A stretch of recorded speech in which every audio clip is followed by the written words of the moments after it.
Good evening, dear friends. Well, today we are going to find out which muscles we need to stretch and which ones under no circumstances, under any conditions, even if you are paid any money for it. Never stretch them, no matter what.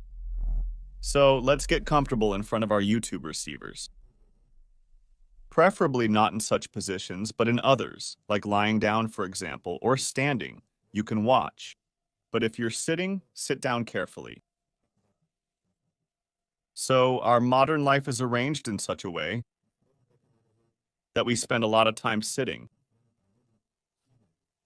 We have to sit at work. We have to sit. When we commute to work, we have to sit when we return from work. And the only time we get to lie down a bit, walk a little, is when we go to the bathroom, for example, to the kitchen, and then we sit down again. And from this, we develop a certain muscle tone, a certain daily load on the muscles. And here in this photo are groups of muscles, which are most often in a shortened state for us. The most basic ones. So the first one, let's go from bottom to top. This is the iliolumbar muscle. Here it is, right here. And in the position when our leg is bent, this muscle is always in such a shortened state. It starts to stretch when we walk, when the leg goes back here during the step. At this moment, the gluteus maximus muscle is strained and the iliolumbar muscle is stretched. They work alternately with the buttock. But as we can see here, if we spend most of our time sitting, then our thigh is bent in this position. And the iliolumbar muscle is always at a certain length. The buttock we are sitting on in this position uses a specific load that makes it difficult for blood to flow in and out of the gluteal muscle. And this disrupts its function. But also, when we sit, the load is quite good. Well, such as compressing the back of the thigh. Here we have three main muscles. This is the biceps femoris, semitendinosus, and semimembranosus muscles. They form the entire back surface of the thigh. When we sit, we also sit on them and on the buttock, and on the back surface of the thigh, pressure occurs on these muscles. This muscle too, when the leg is bent, it is not particularly stretched in this position. And the same goes for the calf muscle. There are two muscles here. The largest ones, there are also flexors of the fingers, but the two main large muscles are the calf muscle and the soleus muscle. The calf muscle also participates in bending the leg. And therefore, if the leg is in such a bent position for a long time, the muscle also seems to get used to such a position. Then it's hard for it to stretch itself out. And what's above the belt here? This is our rectus abdominis muscle. And in a sitting position, it also experiences a specific load. The chest is slightly tilted forward. The distance between these 2 points decreases. Between the pubic bone, it's located right here for us, and this part of the chest. When seated, our 2 points are nearer. But in this position, the relaxation of the rectus abdominis muscle occurs unevenly. It can be divided into two parts. This part here, it kind of starts to relax a little bit, to sag like this.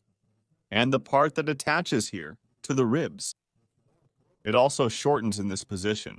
And we get such an interesting thing that the rectus abdominis muscle in the upper part becomes shorter, and in the lower part it lengthens. Hence the desire to specifically work out the lower part of the abdomen. But as a rule, it is fruitless. And when you start working it out, your belly might start protruding even more from here. And the two muscles on top, which we will also take care of today. This is the pectoralis minor muscle. It shifts our shoulders, shoulder blades forward like this. And the scalene muscles. The group of scalene muscles also becomes short because most of the time you have to look down. They get used to this position. That is, this very position, it forms a certain posture. That is, the muscles adapt to the posture that you spend most of the time in. But the most interesting thing, typically these muscles don't hurt, but the muscles that don't get enough load hurt. And let's talk about this upper part today. Usually, due to being in such a position for a long time at work, they start to get tired in a different color. Let's make a note so we don't forget. Greenish. There's green already. Blue. As a rule, these muscles start to get tired in this position. Neck muscles. These are the neck extensors, which are always in such a tense position. The muscles between the shoulder blades get tired in the thoracic spine. And sometimes it's the lower back. These lower back muscles also start to hurt from prolonged sitting. They also get tired. Some people have gluteal muscles due to such a specific load on them. And the most interesting thing is, there is a desire to stretch exactly those muscles that get tired, and this stretching brings relief for a while. Staying in such a position for a long time, it provokes such a desire to stretch the muscles. For example, to stretch the muscles on the back of the neck. You want to stretch your back, pull something between your shoulder blades, because these muscles were in such static tension. And there is no desire to strain them, but there is a desire to relax them. But this is such a false, deceptive desire. Your body is deceiving you, and you need to expose this deception and give it the necessary load.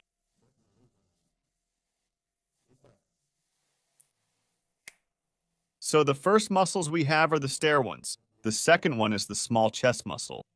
And the third one is the straight abdominal muscle. That's where we'll start. What do we need to pull on our neck? Which muscles do we need to stretch?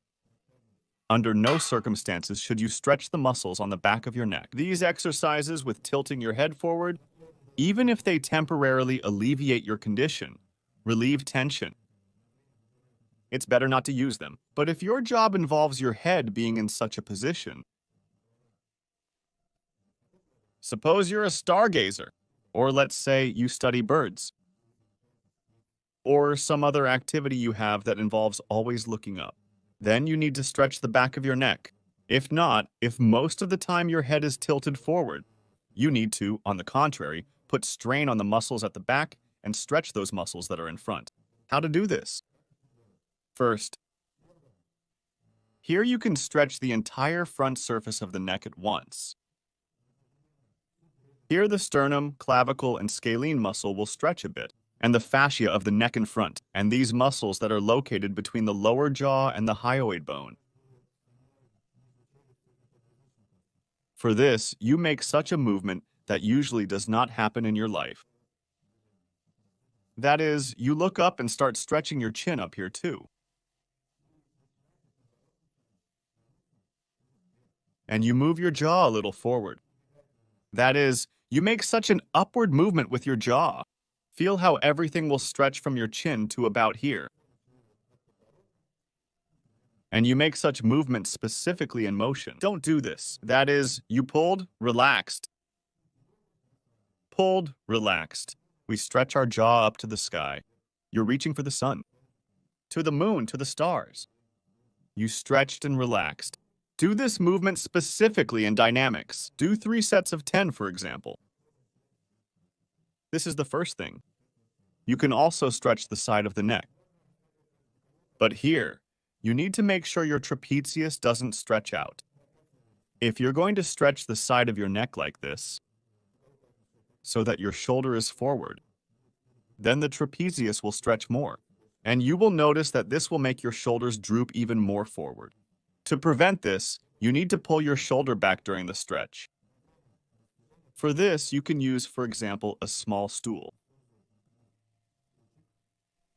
Here you sit on it, and with your hand, you take it, turn your hand around and grab, for example, the leg of the stool. In this way, you move your shoulder back here. Bring your shoulder blades together. Bring them together simultaneously from both sides. And in this position, you start to tilt your head. Hold on with your hand so that your shoulder doesn't rise with your head. So you've tilted your head and then returned it to the upright position. Tilted and returned. In this position, your stair muscles will stretch more, the muscles that lift the scapula. If you leave your shoulder here in front, then your trapezius will stretch and your shoulder will go down even more here. If you don't want this, move your shoulder back here. And in this way, you stretch, also dynamically stretch. Why dynamically? Because if you are over 20 years old and you have shortened muscles, then most likely you have already developed fibrosis. Your muscles have lost their elasticity. Therefore, it's better not to start stretching in static. First, start in dynamics, so that your fascia starts moving again, so that the tissue fluid starts to produce adhesions better. Gradually, they have stretched out between your fascia. That was our neck. Next, the second one is the small chest muscles. They are also often shortened. This is due to the fact that we spend a lot of time doing something with our hands in front of us. Few people do anything with their hands behind them. If your activity involves doing something with your hands behind you, for example, you have some kind of job where you have to do something with your hands behind you, then you will be stretching the muscles at the back between the shoulder blades. But if your hands are working more in front of you, then you need to stretch your chest muscles more. Here, for example, you use a door to stretch these muscles or a corner. You can stretch two muscles at once.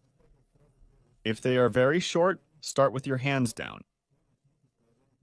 Here, you place your palms at the level of your elbows. One foot forward, the other back, and you move forward. Attempt to squeeze your shoulder blades together from the back. Also, lean forward a little, connect your shoulder blades at the back, and then return. You also perform this movement dynamically here. Do it 10 times with one leg forward, 10 times with the other leg forward. If you don't feel a strong pull in this position, then you can raise your elbow to shoulder level and do the same thing in this position. You also stretch dynamically. Tensed the muscle and relaxed. Stretch the muscle and relaxed. And the third position, if you have been doing this exercise for a long time, you raise your elbow to the level of your ear or eyes and stretch in this position. In general, you can stretch in 3 positions: hand down, elbow at shoulder level, and elbow at ear or eye level. In these 3 positions, you stretch the chest muscle. And the third is this part of the rectus abdominis muscle, which is also usually shortened, and because of it, the lower part of the abdomen starts to protrude. There are several options here. This happens when the chest shifts over here. In addition to the muscle itself being short, it also interferes with the back muscles working properly. It prevents the back from straightening. To remove this shortening, the first exercise, you lie on your stomach, get up on your forearm, on your elbows like this, and just rest in this position. Look forward, for example, at the window or at the phone. Look, but it's better to look forward or put your phone in front of you, so you don't miss anything important. And in this position, the upper part of your rectus abdominis muscle will be stretched. Just relax. This is the first option. And the second option, you can work out the rectus abdominis muscle itself with a ball. The places where it attaches, right to the ribs here. For this, you take a ball. You can use a tennis ball to start with, one that's a bit softer, then a harder one later. And you directly massage the areas where the rectus abdominis muscle attaches to the ribs. Right here in this spot, you can first check with your hands. Work through all these spots right here. Find the painful points right here. Right where your pectoral muscle ends. Right underneath it is the rectus abdominis muscle, or what's left of it. There might be tiny thin fibers there, but they can be quite painful. You work them out with your hand. First, use your fingers to find all these painful spots. And then you can try the same thing against the wall. Here is your wall. Stand between the wall and work through all these places. Just like this, for example. You stand here, put the ball here, right here. And here, if it's very painful, just press down, hold it. Or if it's not particularly painful, you work it out like this in motion, and you go right along all the ribs. After that, you'll notice that it's as if you've been slightly straightened up. So, friends, we've got the upper part of the body in order. Now, if you're interested in what we should do with what's below our waist, let us know if you want to learn about it in the comments. So hit the like button, leave comments, do sports, help your parents. Until we meet again.